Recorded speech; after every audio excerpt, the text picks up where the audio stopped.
ஹல்லேலூயா. மகிமைக்குரியவராகிய ஆண்டவராகிய இயேசு கிறிஸ்து மகிமையின் தேவனாய் நம்முடைய வாழ்க்கையில் உட்பிரவேசித்திருக்கிறார். திரை கிழிக்கப்பட்டது. திரை மேல் தொடங்கி கீழாக கிழிக்கப்பட்டது. திரை மறைவில் இருந்த அத்தனையும் வெளியே கொண்டு வருகிற தேவன் அவர். ஹல்லேலூயா. அநேக அநியாயங்கள் இன்றைக்கு திரை மறைவில் நடந்து கொண்டு இருக்கிறதா? உங்கள் வாழ்க்கையில் அநியாயங்கள், அக்கிரமங்கள் வெளியே சொல்ல முடியலை, யாரும் சொன்னால் நம்ப முடியலை. அப்படிப்பட்ட அநியாயங்கள் உங்கள் வாழ்க்கையில் நடந்துகிட்டு இருக்குதா? திரைமறைவில் நடக்கிற அத்தனையும் கர்த்தர் வெளியரங்கமாக்குகிற தேவன். கர்த்தர் நல்லவராய் நம்முடைய வாழ்க்கையில் வந்திருக்கிறார். ஹல்லேலூயா.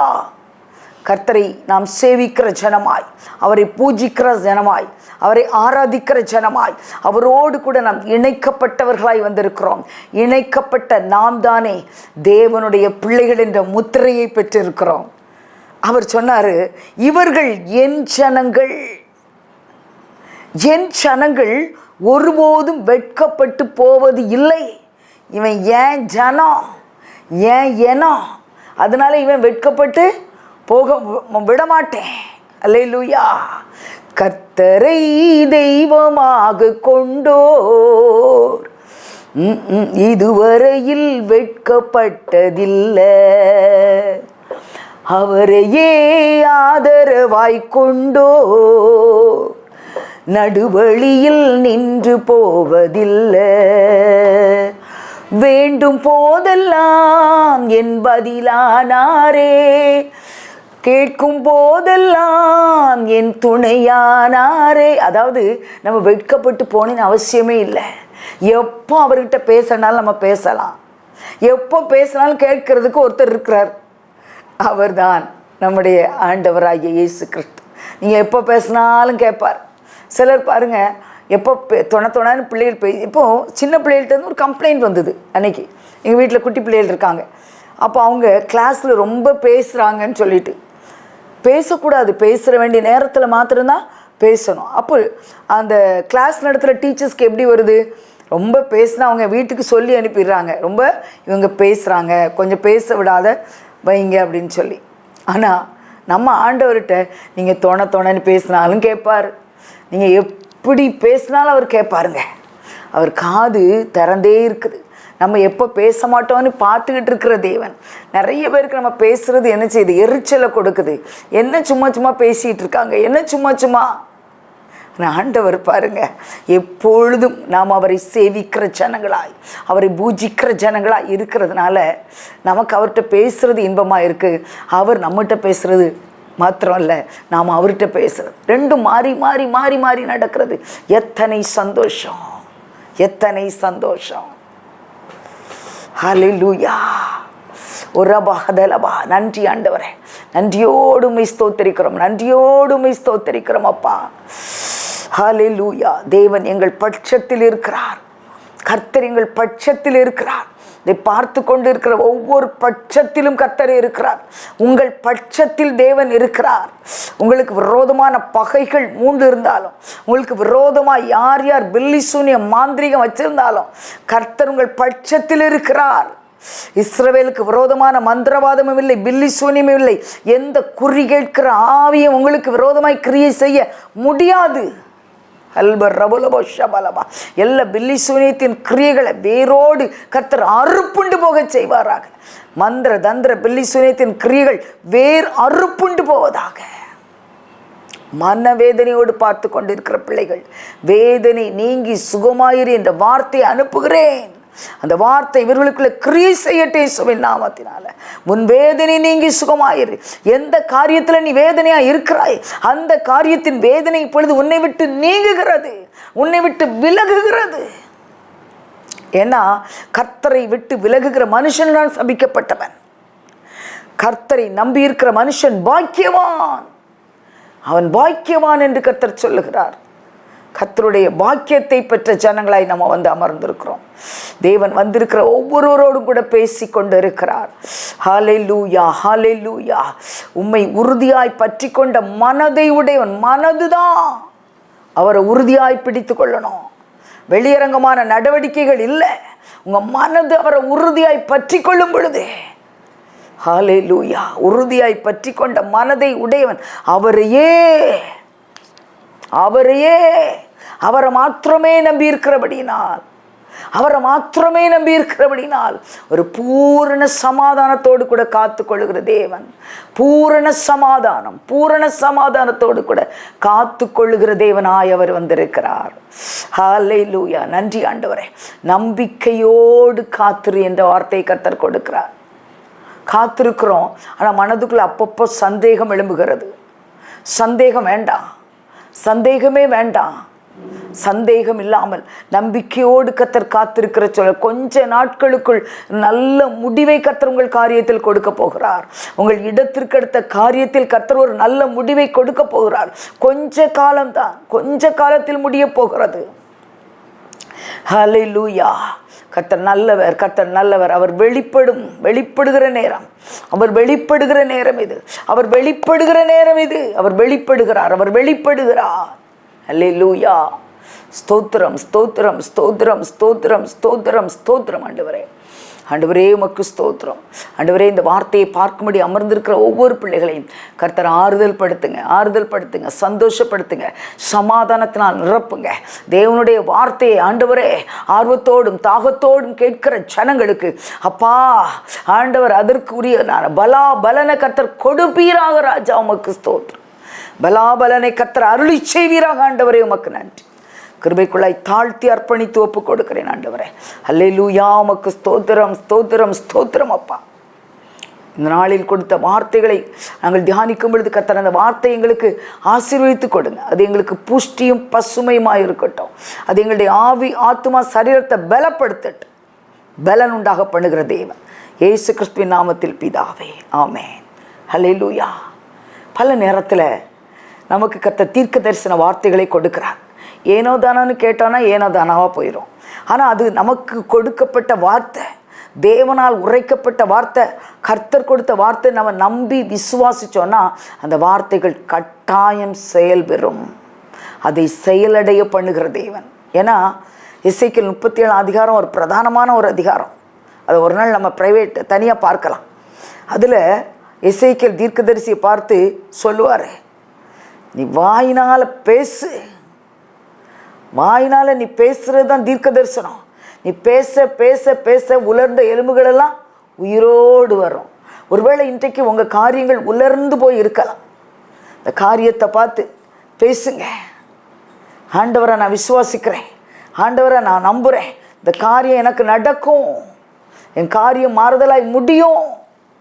அந்த எலும்புகள் எல்லாம் அந்த வார்த்தையை கேட்க கேட்க கேட்க அது ஆவி ஊற்றப்பட்டது போல் அப்படி பலனடைஞ்சு வந்துச்சு. வெறுமையாய் தான் இருக்கும், நமக்கு பார்க்க அது சூன்யமாக தெரியும். இது எப்படி நடக்கும்னு நமக்கே தெரியாது. நமக்குள்ள 1000 கேள்விகள் தோணலாம். ஆனால் அதை நடத்தி முடிக்கிறவர் ஒருவர் வந்திருக்கிறார். அவர் ஆண்டவர் இயேசு கிறிஸ்து. அவர் வல்லமை உள்ளவர். நம்ம மேலே நம்ம நம்பிக்கை வச்சோன்னா நடக்காது. இல்லை இன்னொருத்தங்க நமக்கு தெரிஞ்சவங்க மேலே நம்பிக்கை வச்சோன்னா நடக்காது. ஆனால் ஒருவர் இருக்கிறார், பிதா குமாரன் பரிசுத்த ஆவியானவராய் ஒன்றிணைந்து செயல்படுகிறவர். அவர் மேல நம்பிக்கை வைக்கும் பொழுது அந்த நம்பிக்கை ஒரு நாளும் தோற்று போகாது. எந்நாளும் ஜெயத்தை கொடுக்கிறவர் அவர். எப்பொழுதும் ஜெயந்தான். ஏன்னா வேதம் சொல்லுகிறது, எப்பொழுதும் எவ்விடத்திலும் வெற்றி சிறக்க பண்ணி, எப்பொழுதும் வெற்றி, எவ்விடத்திலும் வெற்றி. ரொம்ப அருமையான வார்த்தை. அவருடைய அறிவின் மேன்மையை வெளிப்படுத்துறதற்காகவே அவர் வெற்றியை கொடுத்துக்கிட்டே இருப்பார். அப்படிப்பட்ட தேவாதி தேவனுடைய சில வார்த்தைகளை இன்றைக்கு நம்ம தியானிக்கலாம். கர்த்தருடைய நாம மகிமைப்படட்டும். மீகா தீர்க்கதரிசியின் புஸ்தகம் 7ஆம் அதிகாரம் 11ஆம் வசனத்தில் ஒரு அழகான வார்த்தை வருகிறது பாருங்க. 7ஆம் அதிகாரம் 11ஆம் வசனம், உன் மதில்களை எடுப்பிக்கும் நாள் வருகிறது. மதில்களை எடுப்பிக்கும் நாள். ஏன் மதில்களை எடுப்பிக்கணும்? அப்போ மதில்கள் ஒன்று உடைஞ்சிருக்கணும், இல்லை தகர்ந்து இருக்கணும், இல்லை கட்டப்படாமல் அறகுறையாக இருக்கணும். இந்த மதில்கள் எடுப்பித்து கட்டப்பட்டாதான், மதில்கள் இருக்கும் பொழுது தான் ஒரு பில்டிங் பார்வைக்கு அழகாக இருக்கும். அந்த பில்டிங் பாதுகாக்கப்படும். அதுதான் ஒரு பில்டிங்கோடது. ஆண்டவர் சொல்கிறாரு, உன் வாழ்க்கையின் மதில், உன் வாழ்க்கையில் உடைந்து கொண்டிருக்கிற சீர்குலைந்திருக்கிற சில பாகங்கள் சரிப்படுத்தப்படுகிற நாள் வருகிறது. தீர்க்க தரிசனமான வார்த்தை. உன் மதில்களை எடுப்பிக்கும் நாள் வருகிறது. நம்ம நம்பிட்டா அந்த நாள் அருகாமையில் தான் இருக்கும். நீங்கள் நம்புங்க, கர்த்தர் இன்றைக்கு பேசுகிறார். அதை தான், கர்த்தரை நம்புகிறவனோ செழித்திருப்பான். கர்த்தர் நம்பிட்டானா அவனுக்கு செழிப்பு தான் கர்த்தர் சொல்லிட்டார். அப்போ நம்ம நம்பும்போது அவைகள் எல்லாம் நடக்கிறத நம்ம பார்க்கலாம். நம்பும்போது நடக்கிறத பார்க்கலாம். மதில் பாருங்கள், எடுப்பிக்கும் நாள். இந்த நாள் அந்த நாள் இல்லை, கர்த்தர் ஒரு நாளை வைத்திருக்கிறார். அந்த நாள் வந்து விட்டது. அல்லேலூயா. மதிலை எடுப்பிக்கும் நாள் வருகிறது. ஒரு வீட்டுக்கு ஒரு மதில் என்னது தேவை, அப்படி தானே? ஒரு வீட்டுக்கு மதில் இல்லைன்னா அந்த வீடு எப்படி இருக்கும்? நல்லாவே இருக்காது இல்லையா? அதில் நாய் கூட என்ன செய்யும், சுற்றி இருக்கிற மிருகங்கள் எல்லாம் ஈஸியாக உள்ளே வந்துட்டு போயிடும். திருடர்கள் ஈஸியாக உள்ளே வந்துடலாம். நம்ம பொதுவாக ஒரு நல்ல ஒரு கேட் போட்டு பூட்டி தான் நம்ம வைப்போம். அதான் வீட்டை பார்த்தாலே ஒரு சேஃப்டியாக தெரியும். அப்போ சேஃப்டி இல்லாமல் போயிடும். மதில் இல்லைன்னா சேஃப்டி இல்லாமல் போயிடும். இது குறித்த ஒரு வசனத்தை ரொம்ப அழகாக எழுதியிருக்கிறாரு. லேவிய ராகமத்தின் புஸ்தகம் 25ஆம் அதிகாரம் 31ஆம் வசனத்தில் நான் படிக்கிறேன். அது நீங்கள் 29லேருந்து படிச்சிங்கன்னா இன்னும் நல்லா விளக்கமாக புரியும். மதில் ஒரு வீட்டுக்கு எவ்வளவு அவசியம், ஒரு வீடு மதில் சூழப்பட்ட வீடாக தான் இருக்கணும் அப்படிங்கிறத பற்றி நம்ம பார்க்கலாம். 29ஆம் வசனத்திலிருந்து வாசிக்கிறேன் பாருங்கள். ஒருவன் மதில் சூழ்ந்த பட்டணத்தில் உள்ள தன் வாசஸ்தலமாகிய வீட்டை விற்றால் அதை விற்று 1 வருஷத்துக்குள் அதை மீட்டு கொள்ளலாம். 1 வருஷத்துக்குள்ளாகவே அதை மீட்டு கொள்ள வேண்டும். மதில் சூழ்ந்த பட்டணத்தில் ஒரு வீடை விற்கணும்னா அதுக்கு ஒரு ப்ரொசீஜர் இருக்குது. நல்ல எல்லாம் வேதத்தில் இல்லாதது எதுவுமே இல்லை. வேத வசனத்துக்குள்ளே எல்லாமே இருக்கும். நீ எப்படி வீடு விற்கணும், எப்படி நிலங்களை விற்கணும், எப்படி அதை மீட்டு கொள்ளணும், எல்லாவற்றையும் ஈச் அண்ட் எவ்ரிதிங் வேத வசனத்தில் இருக்கு. வழி இல்லாத எதுவுமே இல்லை. அதனால தான் அவர் சொன்னார், நானே வழியும் சத்தியமும் ஜீவனுமாக இருக்கிறேன். வழி எல்லாம் இதில் இருக்குதுங்க, இதில் இருக்கு. இது சொல்லித்தரார். அடுத்த வசனம் பாருங்க. 1 வருஷத்துக்குள்ளே அதை மீட்டு கொள்ளாதிருந்தால் மதில் சூழ்ந்த பட்டணத்தில் உள்ள அந்த வீடு தலைமுறை தோறும் அதை வாங்கினவனுக்கே உரியதாகும். யூபிலி வருஷத்திலும் அது விடுதலையாகாது. மதில் சூழ்ந்த பட்டணத்தில் உள்ள அந்த வீடு தலைமுறை தோறும் யாருக்கு தான்? வாங்கினவனுக்கே சொந்தமாயிரும். யூபிலி வருஷத்துலேயும் அது 1 வருஷத்துக்குள்ளே அதை மீட்டு கொள்ளணும். இது ஒரு வீடு. அடுத்தது பாருங்கள், 36ஆம் வசனத்தில், மதில் சூழப்படாத கிராமங்களில் உள்ள வீடுகளோ தேசத்தின் நிலங்கள் போலவே எண்ணப்படும். அழகாக எழுதியிருக்கு. மதில் சூழப்படாத கிராமம், மதில் சூழப்படலைன்னா அங்கே இருக்கிற வீடெல்லாம் வெறும் எம்டி நிலமாய் தான், அது லேண்டு மாதிரி தான். அப்போ வீடுன்னு அதை அது மதிக்கப்படாதுன்றாரு. வீட்டுக்கு ஒரு மதிப்பு இருக்குது. வெறும் நிலத்திற்கு இருக்கிற மதிப்பை விட வீடு கட்டி குடியிருக்கிற அந்த நிலத்துக்கு என்ன இருக்குது? மதிப்பு இருக்குது. நிறையா வீடுகள் கட்டி பாழாய் கிடக்கிறத நம்ம பார்த்துருக்குறோம். ஆனால் வீடு கட்டி குடியிருக்கும் போது தான் அதுக்கு ஒரு மதிப்பு. அந்த நிலத்திற்கு மதிப்பு எப்போ வருது?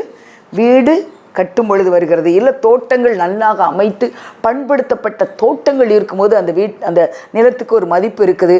அந்த நிலம் சும்மா இருக்கும்போது அதுக்கு மதிப்பே இருக்காது. அப்போ அந்த வீடு பாருங்கள், அந்த கிராமமே மதில் சூழப்படவில்லை என்றால் வீடுகளுக்கு மதில் எங்கே இருக்கும்? கிராமத்துக்கு இல்லைனாலே அந்த வீடு மதிக்கப்படாது. தேசத்தின் நிலங்கள் போலவே எண்ணப்படும், அவைகள் மீட்கப்படலாம். யூபிலி வருஷத்தில் விடுதலை ஆகும். சரி, அது மீட்பை பற்றி சொல்லியிருக்கு. இப்போ நம்ம மதில் சூழ்ந்த வீட்டை பற்றி தான் நம்ம பார்க்க போகிறோம். மதில் இருக்கணுமா இருக்கக்கூடாதா? ஒரு வீட்டுக்கு மதில் இருக்கணும். நிறைய மதில் கட்டுற விஷயத்தில் நிறைய பிரச்சனைகள் வரும்ல. அக்கம் பக்கத்து வீட்டுகள்லாம் சண்டை வரும். 1 அடி நிலம் விடுறதுக்கு 1 ஜான் நிலம் விட்டால் கூட என்ன வரும்? பிரச்சனைகள் வரும். ஒரே சவுரில் 2 வீடையும் சேர்த்து கட்டியிருப்பாங்க. பின்னாட்களில் பிள்ளைகள்லாம் வந்தோன்னா அது ஒரு பெரிய பிரச்சனை ஆகும். அதே போல் மதில் சுவரும் அந்த வீட்டுக்கு அவசியங்கிறத இன்றைக்கி நம்ம பார்க்க போகிறோம். மதில்களை எடுப்பிக்கும் நாள் வருகிறது. உன்னுடைய பாதுகாப்பு வாழ்க்கையில் மிக முக்கியம். உன் வாழ்க்கையில் மதில் எது? உன் வாழ்க்கையில் உனக்கு மதில் எது? அந்த மதிலை நீ எப்படி பாதுகாக்கணுங்கிற பற்றி நம்ம இன்றைக்கி பார்க்கலாம். கர்த்தருக்கு ஸ்தோத்திரம். அதில் பாருங்கள், 2 வசனம் இருக்குது. பழைய ஏற்பாட்டில் உங்களுக்கு ஒரு வசனம் காமிக்க போகிறேன், புதிய ஏற்பாட்டில் ஒரு வசனம் காமிக்க போகிறேன். பழைய ஏற்பாட்டில் சகரியா தீர்க்கதரிசியின் புஸ்தகம் 8ஆம் அதிகாரம் 9ஆம் வசனத்தை நீங்கள் வாசித்து பார்த்தீங்கன்னா ரொம்ப அழகான வசனம். அடிக்கடி நான் அதை சொல்லியிருப்பேன், எனக்கு மறக்கவே மறக்காது அந்த வசனம். எப்போதுமே அடிக்கடி ஞாபகத்தில் அது இப்போ ரொம்ப அதிகமாக வந்துக்கிட்டு இருக்கிற ஒரு வசனமாக இருக்குது. சேனைகளுடைய கர்த்தரின் வீடாகிய ஆலயம்.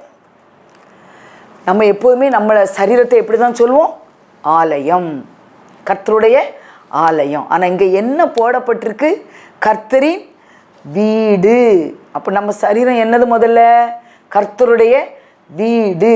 புரியுதா? நான் கர்த்தருடைய வீடு. நீங்களும் சொல்லலாமே வாயை திறந்து, நான் கர்த்தருடைய வீடு, நான் கர்த்தருடைய வீடு. இந்த வீடாகிய ஆலயம். ஒரு வீடு என்ன செய்யணும்? கட்டப்பட்டால் தான் அந்த வீடு.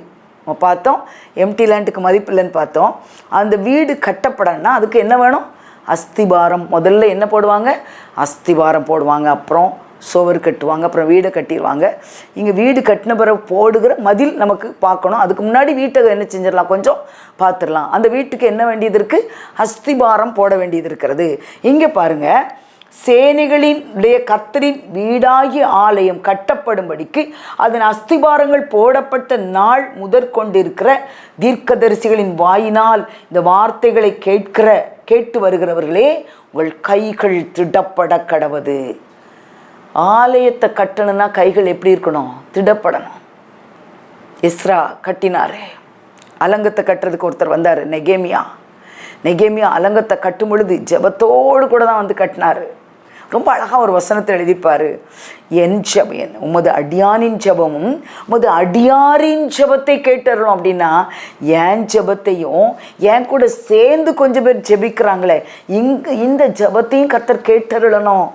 கேட்டு இந்த அலங்கத்தை நீங்கள் எனக்கு கட்டி கொடுக்கணும்னு நெகேமியா கேட்டார். நெகேமியா கேட்டதை கர்த்தர் செய்தாரா? ஆமென். அலங்கத்தை கட்டி முடித்தார். அலங்கத்தை கட்டி முடிக்கிறதுக்கு ஒரு அபிஷேகத்தை நெகேமியாக்குள்ள கர்த்தர் வைத்திருந்தார். இப்போ சில பேருக்கு கட்டுமான பணி செய்கிறதுக்குனே கர்த்தர் என்ன செய்வார்? சில அபிஷேகத்தை வச்சுருப்பார். பெசலேலுக்குள்ள ஒரு அபிஷேகம் இருந்தது, யூகித்து செய்கிற ஒரு அபிஷேகம். அப்படி ஒவ்வொருவருக்குள்ள ஒவ்வொரு அபிஷேகம் இருக்கும். இன்றைக்கி கர்த்தருடைய வீடாகிய நமக்கு போடப்படுகிற அஸ்திபாரம் என்ன? ஒரு வீட்டுக்கு அஸ்திபாரம் என்ன? கர்த்தருடைய வீடு. நான் தான் கர்த்தருடைய வீடு. அப்போ இந்த வீடு கட்டுகிறதற்கு ஒரு அஸ்திபாரம் தேவை.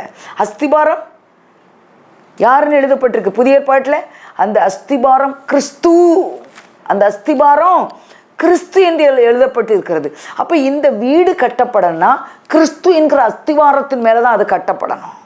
ஆனால் இந்த அதிகாரத்தில் சொல்லப்பட்ட காரியத்தை உங்களுக்கு நான் விளக்கி சொல்கிறேன் பாருங்கள். அது வேற. அஸ்திபாரம் என்பது கிறிஸ்து.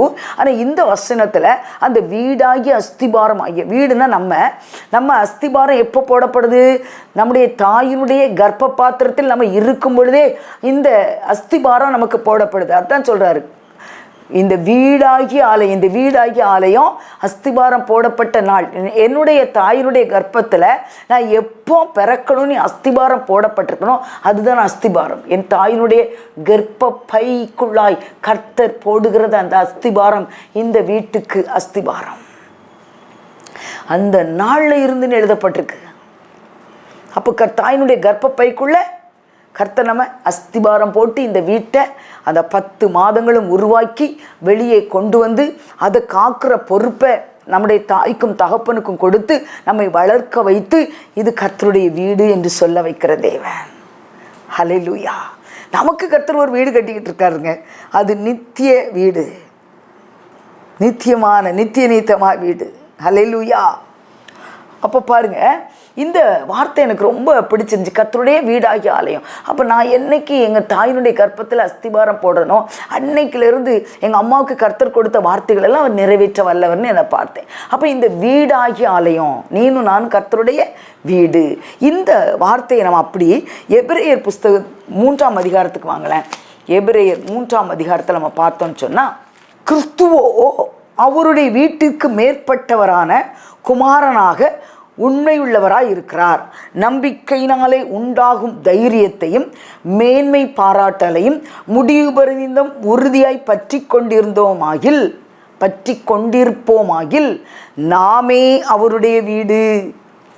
அழகாக எழுதியிருக்கு பார்த்தீங்களா? யார் தான் கர்த்தருடைய வீடு? நாமே கர்த்தருடைய வீடு. யாருக்கெல்லாம் கர்த்தருடைய வீடாக இருக்கணும்னு ஆசை? நான் கர்த்தருடைய வீடு சொல்லுங்கள். நான் கர்த்தருடைய வீடு. ஏன்னா கிறிஸ்துவோ அவருடைய வீட்டுக்கு மேற்பட்டவர். இந்த வீட்டுக்கு மேற்பட்டவர் யாரு? இந்த வீட்டுக்கு ஒரு தலைவர் இருக்கிறார். யாரு? கிறிஸ்து. கிறிஸ்துவோ? கிறிஸ்துதான், கிறிஸ்து மட்டும்தான். அப்ப இந்த வீட்டுக்கு ஒரு தலைவர் இருக்கிறாரு. அவர் யாரு? கிறிஸ்துவோ. வீட்டுக்கு ஒரு தலைவர் உண்டு. உங்க வீட்டுக்கு ஒரு தலைவர் இருக்கிறாரு, உங்க குடும்பத்துக்கு ஒரு தலைவர் இருக்கிறாரு, நல்லது. ஆனா கிறிஸ்துவாகிய வீடாக இருக்கிற என்னுடைய சரீரத்துக்கு, கிறிஸ்துவாகிய வீடாக இருக்கிற உங்கள் சரீரத்துக்கு கிறிஸ்துதான் தலைவர். கிறிஸ்துதான் தலைவராக இருக்கிறார். அப்போ அந்த வீட்டுக்கு பாருங்க, அந்த வீடு எப்படி இருக்குன்னா, எதனால அது வீடுன்னு சொல்லப்படுதுன்னா, அவர் மேல் உண்டாகின நம்பிக்கையிலே உறுதியாக இருங்கள். என்ன வந்தாலும் நம்புவேன் என்னை மீட்பரை. யார் கைவிட்டாலும் பின் செல்வேன் எனது இயேசுவை. அகல ஆழ உயரமாய் பளவன்பு கூர்ந்தார். என்ன துன்பங்கள் வந்தாலும் அவர் என்னை கைவிட மாட்டார். என்ன துன்பங்கள் வந்தாலும் அவர் என்னை கைவிட மாட்டார். காக்கும் வல்ல மீட்பர் உண்டெனக்கு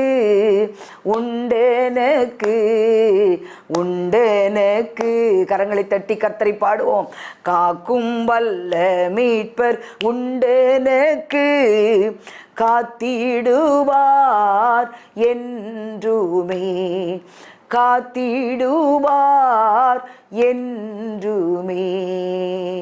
கர்த்தர் வீட்டை கட்டாராயில் கட்டுகிறவனுடைய பிரயாசம், அதை கட்டுகிறவனுடைய பிரயாசம் விருதா. கர்த்தர் தான் வீடு கட்டுகிறவர். இப்போ நாமே கர்த்தருடைய வீடு. அப்போ நமக்கு இந்த வீட்டுக்கு அஸ்திபாரம் யாரு? கிறிஸ்துதான். மூலைக்கல் யாரு? கிறிஸ்துதான். கிறிஸ்துதான் இந்த வீட்டுக்கு மூலைக்கல், கிறிஸ்துதான் இந்த வீட்டுக்கு அஸ்திபாரம். இந்த வீட்டை அவர் கட்டலைன்னா என் தாயின் தகப்பனும் எடுத்த பிரயாசம் விருதா. எத்தனை பேருக்கு குழந்தை இல்லை நம்ம ஜெபிக்கிறோம். நம்முடைய தாயும் தகப்பனும் எடுத்த பிரயாசத்தை வீட்டை கட்டுகிற கிறிஸ்து ஆசீர்வதித்திருக்கிறார். கர்த்தர் வீட்டை கட்டாராயில் பிரயாசம் விருதா. ஆண்டவர் ஒரு டீல் வைக்கிறவர் பாருங்க. தாவீது சொன்னாரு, ஆண்டவருக்கு ஒரு ஆலயத்தை கட்டும் வரைக்கும் நான் கட்டில் மேல படுக்க மாட்டேன், என் கண்ணுக்கு தூக்கமே வராது அப்படின்னாரு. தாவீதுக்கு அவ்வளவு அன்பு ஆண்டவர் மேல, அன்பு பாசம். எப்படியாவது ஆண்டவருக்கு நீ ஒரு வாசஸ்தலத்தை கட்டிடணும். ஆனா கர்த்தர் சொன்னாரு, நீ கட்ட மாட்ட, உன் குமாரன் தான் கட்டுவான்னு சொன்னாரு. அது கரெக்ட். ஆனா உனக்கு நான் வீடு கட்டுவேன். ஆண்டவர் இறங்கி ஒரு மனுஷனுக்கு வீடு கட்டி கொடுக்குறாருங்க. யாருக்கு கட்டி கொடுத்தாரு? தாவீதுக்கு. ஹல்லேலூயா.